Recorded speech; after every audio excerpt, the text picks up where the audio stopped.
الحمد للہ رب العالمین والعاقبۃ للمتقین الصلاۃ والسلام علی سید الانبیاء والمرسلین اما بعد فاعوذ باللہ من الشیطان الرجیم بسم اللہ الرحمن الرحیم اللہ رب محمد صلی علیہ وسلم نحن عباد محمد صلی علیہ وسلم۔ السلام علیکم ورحمۃ اللہ وبرکاتہ۔ غوث اعظم کا جہاں میں کیا حسی دربار ہے، اولیاء جتنے ہیں سارے سب کے وہ سردار ہے۔ محترم ناظرین، غالباً موضوع سے تو آپ تمام واقف ہو چکے ہوگے کہ آج کا موضوع خاص حضرت سیدنا غوث اعظم رضی اللہ تعالی عنہ کی ذات بابرکت ہے۔ کچھ ہستیاں ایسی ہوتی ہیں کہ جو اپنا عہد پورا کرتی ہے، تقوی اور پرہیزگاری اختیار کرتی ہے اور اللہ کی محبوب ہو جایا کرتی ہے۔ اور الستُ بربکم، کیا میں تمہارا رب نہیں؟ بلا انت ربی، ہاں کیوں نہیں، تو ہمارا رب ہے۔ عالم ارواح میں تمام روحوں کے درمیان سب سے پہلے اقرار کرنے والی ہوتی ہے، اور دنیا میں آنے کے بعد بھی، لبادہ بشر اڑنے کے بعد بھی یہ اپنے قول پر قائم رہتی ہے، اپنے عہد سے نہیں پھرتی۔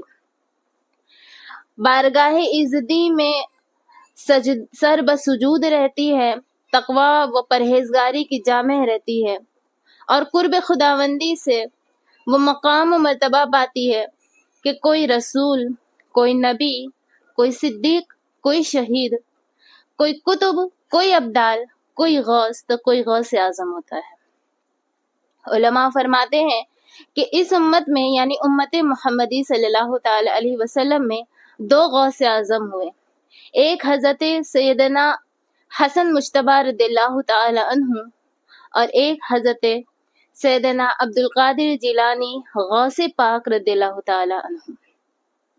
حضور غوث پاک رحمۃ اللہ تعالی علیہ نجیب الطرفین تھے، نجیب الطرفین سید تھے، یعنی حضرت امام حسن کی جانب سے بھی اور حضرت امام حسین رضی اللہ تعالی عنہ کی جانب بھی آپ کا سلسلہ نسب جا ملتا تھا۔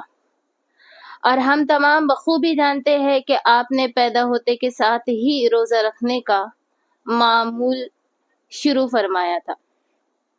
ایک روایت کے مطابق آپ سن 470 سن ہجری اور ایک کے مطابق سن 471 سن ہجری میں قصبہ گیلان المعروف جیلان میں پیدا ہوئے، اور پیدا ہوتے کے ساتھ ہی آپ کا روزہ رکھنا یہ آپ کے خاندان اور آپ کے والدین کا تقوی و پرہیزگاری اور دینداری میں اعلیٰ مقام پر فائز ہونے کی اعلیٰ دلیل تھا۔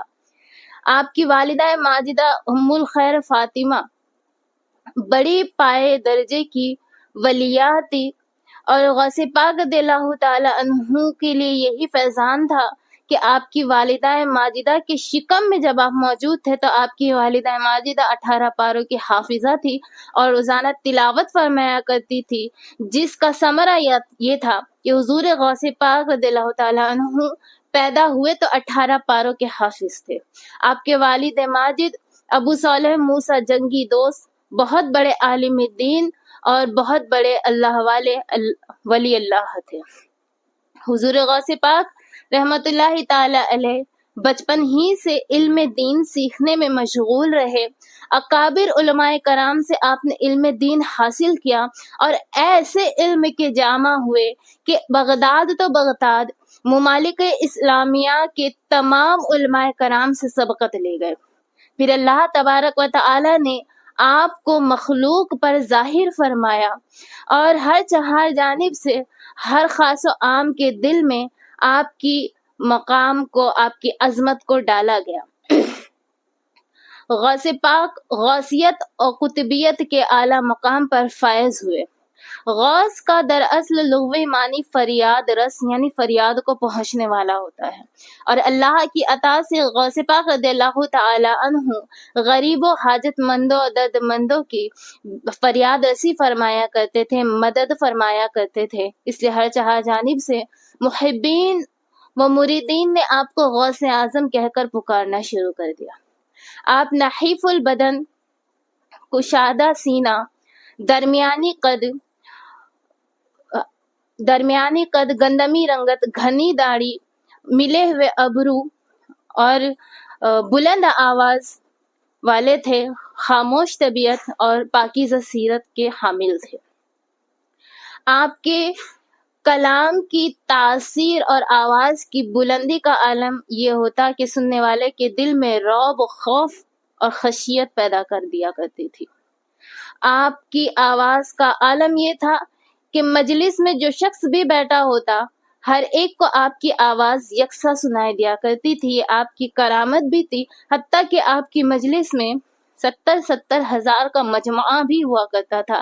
اس کے باوجود بھی آخر میں بیٹھے ہوئے شخص کو بھی آپ کی آواز ویسی ہی سنائی دیا کرتی تھی جس طرح پہلی صف میں بیٹھے ہوئے شخص کو آپ کی آواز سنائی دیا کرتی تھی۔ اور جس پر بھی غوث پاک رضی اللہ تعالی عنہ کی نظر پڑتی تھی وہ دل نور ایمانی سے روشن و منور ہو جایا کرتا تھا۔ بڑے سے بڑے سخت دل پر بھی جب آپ اپنی نظر ڈالتے تو وہ بھی خوشی و خضوع اور عاجز و انکساری سے بھر جایا کرتا تھا۔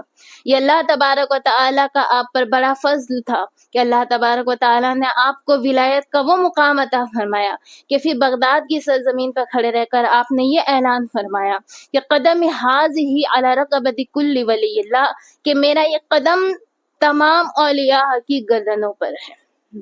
اور محترم ناظرین، غوث پاک رحمۃ اللہ تعالی علیہ کو یہ مقام اور یہ مرتبہ یوں ہی نہیں حاصل ہوا، بلکہ آپ نے اللہ تبارک و تعالی کی وہ عبادت اور وہ ریاضت فرمائی کہ اللہ تبارک و تعالی نے آپ کو یہ قرب خاص کا مقام عطا فرمایا۔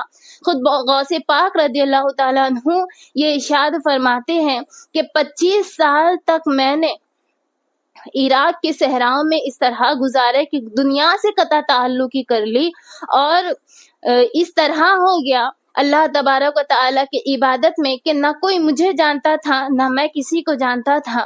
قرب و جوار سے جنات اور رجال الغیب کی آمد و رفت میرے پاس ہوا کرتی تھی اور میں انہیں راہ حق کی تعلیم دیا کرتا تھا۔ ایک بزرگ رحمت اللہ تعالی علیہ فرماتے ہیں کہ میں 40 سال غوث اعظم رضی اللہ تعالی عنہ کی بارگاہ میں رہا، آپ کی خدمت کرتا رہا، اور میں نے یہ پایا کہ غوث پاک رحمت اللہ تعالی علیہ رات میں وضو فرمایا کرتے، عشاء پڑھا کرتے اور تمام رات تسبیح و تحلیل اور اللہ کی عبادت میں گزارا کرتے، حتیٰ کہ فجر کی نماز بھی اسی وضو سے ادا فرمایا کرتے۔ اور میں نے دیکھا کہ غوث اعظم رضی اللہ تعالیٰ عنہ جب بے وضو ہو جایا کرتے تو آپ فوراً وضو فرمایا کرتے اور 2 رکعت نفل نماز پڑھا کرتے تھے۔ 15 سال تک تو آپ کا معمول یہ رہا کہ روزانہ رات میں آپ ایک کلام پاک ختم فرمایا کرتے تھے۔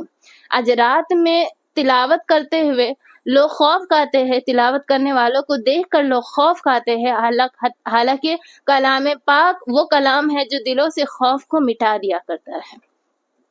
غوث اعظم رضی اللہ تعالیٰ عنہ کی بے شمار کرامات ہے، آپ کے بے شمار فضائل ہیں، مگر وقت کی نزاکت کو دیکھتے ہوئے اختصار باندھنا بھی بے حد ضروری ہے، لہٰذا میں یہیں پر اختتام کرنا ضروری سمجھتی ہوں۔ اللہ کی بارگاہ میں دعا ہے کہ مولا تبارک و تعالی ہمیں بھی ایسی ہی پاک اولاد عطا فرمائے جو دین کا کام کرے، اور ہمیں بھی اللہ تبارک و تعالی دینداری عطا فرمائے۔ آمین اللہم آمین۔ وآخر دعوانا ان الحمد للہ رب العالمین۔ السلام علیکم ورحمۃ اللہ